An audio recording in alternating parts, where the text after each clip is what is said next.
햇빛은 무조건 몸에 안 좋은 걸까요? 80년대 이후에 태어난 젊은이들은 자외선은 몸에 나쁘다라는 말을 꾸준히 들으면서 살아왔습니다. 하지만 1980년대 이전에 태어나서 자란 사람들이라면 어둑어둑해질 무렵까지 공원이나 빈터에서 놀았던 경험이 있을 것입니다. 햇빛에 검게 그을린 얼굴은 건강의 지표였고 어른들도 그런 아이들을 나무라지 않았습니다. 어른들은 햇빛을 쬐면 몸에 좋다라는 사실을 경험을 통해 알고 있었기 때문입니다. 이번 영상은 햇빛이 우리 몸에 어떤 방식으로 좋은지 알아보려고 합니다. 여성들이여, 자외선을 반겨라. 앞에서 말했듯이 자외선을 쬐면 체내에서 비타민 D가 생성된다.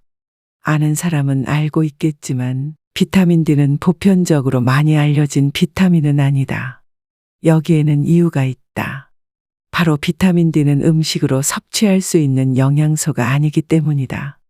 일부 생선에 들어있다고 확인되었지만 그 이외의 식품에는 함유되어 있지 않다. 그러니 아무리 식생활에 신경을 쓴다 하더라도 필요한 양만큼 비타민 D를 섭취하기는 매우 어렵다. 하지만 인간은 체내에서 비타민 D를 만들어낼 수 있다.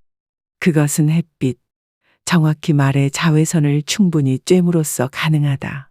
자외선을 쬐면 피부에서 비타민 D가 생성된다. 식사로 섭취하기 어려운 비타민 D가 인간의 체내에서 생성된다니 참으로 신비하지 않은가. 아마도 살아가는데 필요하기 때문에 그 같은 인체 현상이 생겨났을 것인데 특히 햇빛을 쬐어야만 비로소 비타민 D가 생긴다는 부분에서는 자연의 섭리가 느껴진다. 햇빛은 빈부의 차이나 신분에 상관없이 누구에게나 평등하게 내리쬐다. 하늘이 두꺼운 구름에 덮여 있지 않는 한 언제 어디서나 누구든 태양을 볼 수 있다. 그런 대전제가 있기에 햇빛을 쬐면 체내에서 비타민 D가 생성되는 인체 시스템이 완성되었을 것이다. 자연의 섭리에 허술한 구석은 하나도 없다. 이것으로 내가 이번 장에서 하려는 경고의 의미를 알아챘으리라 생각한다. 전신을 각종 자외선 차단 제품으로 철저하게 가림으로써 햇빛을 피하는 것은 비타민 D의 생성을 스스로 거부함으로써 미백을 얻고 심신의 건강을 버리는 행위이다. 식품으로 손쉽게 섭취할 수 있다면 겹겹이 자외선을 차단해도 어떻게든 비타민 D를 몸에 제공하겠지만 자외선 없이는 필요한 만큼의 비타민 D를 인체에 공급할 수 없기 때문이다. 하나 더 덧붙이자면 나이를 먹을수록 인체가 비타민 D를 생성하는 능력이 약해져서 70대가 되면 젊었을 때의 반 정도밖에 못 만든다. 즉 자외선을 가장 꺼리는 고연령대의 여성이야말로 가장 비타민 D를 필요로 하는 사람들이며 누구보다도 일광욕을 생활화해야 한다는 뜻이다. 그럼에도 햇빛을 피하는 선택을 하겠다면 최악의 경우 자리보전을 하게 될 위험성이 있음을 잊지 말자. 수면장애를 해소하는 가장 좋은 방법. 우울증보다 환자 증가율이 높은 질환이 수면장애다. 한 조사에 따르면 성인의 약 20%, 고령자 중에서는 무려 30%의 사람들이 수면장애로 고통받고 있다고 한다. 수면장애는 크게 4가지로 나뉜다. 잠자리에 들어서 잠이 들 때까지 오랜 시간이 걸리는 입면장애, 자다가 깨서 좀처럼 다시 잠들지 못하는 중도각성, 평소의 기상 시각보다 빨리 잠이 깨는 조조각성, 잠은 잤지만 잔 것 같지 않은 숙면장애가 있다. 이 중에서 조조각성은 고령자에게 흔히 나타나며 사람에 따라 여러 유형이 복합적으로 나타나는 경우도 있다.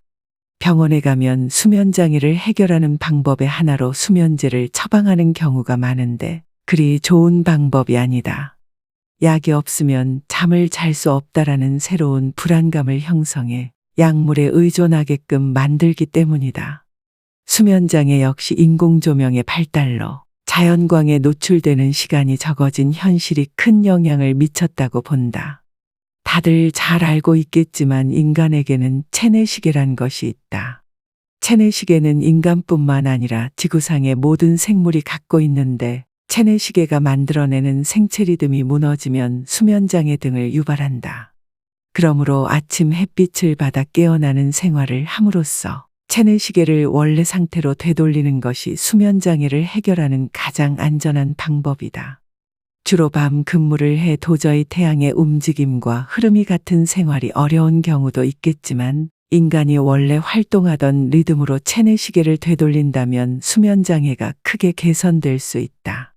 체내 시계를 정상화하는 데서 그치지 않고 운동량도 함께 늘린다면 밤에 푹 자는 것은 걱정하지 않아도 될 것이다. 그 영향으로 생체 리듬이 더더욱 빨리 정상화되는 것은 당연한 일이다. 최신 연구 결과에 따르면 수면 장애가 있는 사람은 통상적인 수면 시간을 유지하는 사람에 비해 일찍 죽는다고 한다. 문명의 진화로 망가져버린 체내 시계를 원래대로 되돌리는 방법은 태양의 힘을 빌리는 것 말고는 없다. 이번 기회에 꼭 도전해보라. 지끈지끈 편두통, 일광욕으로 벗어나자. 사회가 복잡해지면서 편두통으로 고생하는 사람들이 점점 늘어나고 있다. 평소에는 아무런 통증 없이 생활하다가 갑자기 아무것도 못할 정도로 격렬한 두통이 몰아치는 증상이 편두통이다. 두통은 다 똑같아 보이지만 크게 두 가지로 나뉜다. 하나는 긴장성 두통이다. 어깨 결림이나 목 결림 때문에 생기는 두통으로 마사지로 뭉친 근육을 풀어주면 두통이 가라앉는 경우가 종종 있다. 다른 하나는 편두통이다. 독자 중에도 편두통에 시달리는 사람이 많을 것으로 예상한다. 증상이 심할 때는 맥박이 뛰는 듯한 통증이 지끈지끈 격렬하게 이어지지만 단기간에 낫는 경우가 많아서 대부분의 사람들이 잠시 누워있거나 진통제를 먹는 것으로 증상을 다스린다. 하지만 이것은 근본적인 해결책이 아니기 때문에 격렬한 통증을 반복적으로 겪게 된다. 이 골치 아픈 두통을 어떻게 해결하면 좋을까? 간단히 설명하면 뇌혈관의 혈류를 좋게 하면 증상은 개선된다. 혈류를 좋게 하는 데에는 일광욕이 최고다. 머리가 아픈데 일광욕을 할 정신이 어디 있느냐고 되묻는 사람이 많을지 모르나 그게 사실이다. 일광욕은 경우에 따라 편두통뿐만 아니라 긴장성 두통도 가라앉히는 효과가 있다. 혈행이 좋아지면 근육이 이완돼서 결림이 풀리고 젖산 같은 피로물질이 배출되어 두통이 잦아들거나 해소되는 것이다. 또 자외선에는 송과체에서 생성되는 세로토닌을 늘리는 작용도 있기 때문에 혈류가 좋아지는 것 이상의 효과를 기대할 수 있다. 편두통을 일으키는 또 하나의 요인은 스트레스다.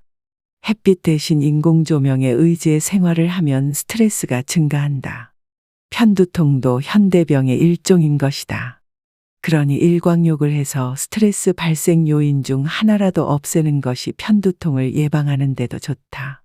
편두통을 떨쳐내고 싶다면 통증이 심해진 다음에 일광욕을 할 것이 아니라 두통에 시달리지 않는 생활을 목표로 평소에 일광욕하는 습관을 들여야 한다.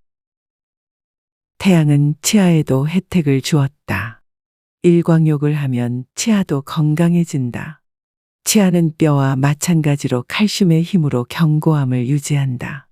직접 태양광선이 닿는 부위는 아니지만 자외선으로 체내에서 생성된 비타민 D가 칼슘 대사에 관여하면서 태양의 혜택을 받는다. 특히 치아가 형성되는 시기에 하는 일광욕은 아주 중요하다. 이 시기에 비타민 D나 칼슘이 부족하면 치아가 늦게 나고 치아의 크기도 작다. 게다가 석회화가 불충분하기 때문에 충치가 잘 생기는 환경에 놓인다. 애초에 위태로운 상태에서 난 치아는 충치의 진행도 빠르고 파괴의 정도도 심각해지기 쉽다. 충치를 예방하려면 역시나 양치질을 철저히 하는 수밖에 없으며 충치가 생기면 치과에서 치료하는 수밖에 없다. 구강 케어가 완벽히 구비된 현대에도 충치가 많이 생기고 그 반면 양치질 습관이 없었던 옛날 사람들에게 충치가 적었던 것을 보면 치아 건강은 구강 내의 문제만이 아닐 가능성이 높다. 태양은 치아에도 힘을 나눠주고 있는 것이다. 일광욕으로 자연 치유력이 높아진다. 과학이 발달하면서 생소해진 말 중에 자연 치유력이 있다. 그 이유는 아마도 현대의학으로 자연치유력을 규명할 수 없기 때문이 아닐까 한다. 하지만 실제로 모든 치유 행위는 자연치유력에 의해 성립된다. 자연치유력의 본 모습은 결코 고정돼 있지 않으며 생활 습관과 스트레스 같은 다양한 요인에 의해 변동하는 것으로 밝혀졌다. 쉽게 말해 시소처럼 항상 오르락내리락 한다는 뜻이다. 그렇다면 언제 올라가고 언제 내려갈까? 이는 인체의 모든 기능이 제대로 작동하느냐 아니냐에 따라 결정된다. 예를 들어 외상을 입었다고 치자. 이때 신경계의 기능이 정상적으로 작동하면 즉각 상처가 생겼다는 신호를 관련 기관에 알려서 신속히 치유 과정을 거친다. 하지만 어느 한 기관에 문제가 있어 제대로 연계가 이루어지지 않으면 치유는커녕 상처가 더 커질 수도 있다. 실제로 비슷한 상처가 났을 때 치유에 이르기까지의 과정은 동일하더라도 다 나을 때까지 거치는 경과가 항상 같지만은 않다. 이것이 바로 자연치유력이 항상 변화한다는 증거다. 더 큰 현상을 예로 들면 세포가 발암유전자 세포로 변이했음을 재빨리 진단해서 제거하는 기능이 작동된다면 암은 발병하지 않는다. 살짝 베인 상처에서 암에 이르기까지 자연치유력은 건강을 지키고 질병의 발병을 예방해주는 인체의 능력이다. 그 유명한 히포크라테스는 이렇게 말했다. 인간은 자신의 몸속에 최고의 명의를 두고 있다. 이때의 명의는 자연치유력을 의미한다. 히포크라테스는 내일은 그 명의를 불러내는 것이라고 이어 말했다. 자연치유력이 높지 않은 상태에서는 의사가 가진 수를 다 써도 병은 쉽게 낫지 않는다. 그리고 히포크라테스가 명의를 불러내기 위해 추천한 방법이 바로 일광욕이다. 일광욕을 지속하면 몸은 지금까지 사용하지 않았던 기능과 잊고 있었던 기능까지 회복시킨다. 이는 곧 자연치유력의 상승을 의미한다. 편의점에서도 약을 살 수 있게 된 시대에 약이나 병원에 의지하지 않고 자연치유력만으로 병을 치유하려는 사람은 매우 적겠지만 평소의 건강을 의식해서 일광욕만이라도 적극적으로 실천한다면 내 몸이 지닌 치유 능력을 최대한으로 끌어낼 수 있을 것이다. 앞의 내용은 우스노미야 마사키 작가가 지은 햇빛을 쬐면 의사가 필요 없다의 일부분이다. 자외선이 몸에 나쁘다라는 말을 꾸준히 들으면서 자라왔습니다. 자외선 차단제를 바르고 선글라스를 착용하면서 자외선을 막고만 있었습니다. 그런데 정말 자외선은 나쁘기만 한 걸까요? 이번 영상에서는 자외선이 몸에 안 좋다고만 믿는 사람들과 햇빛이 어떻게 몸에 좋은지 모르는 사람들에게 많은 도움이 되셨으면 좋겠습니다.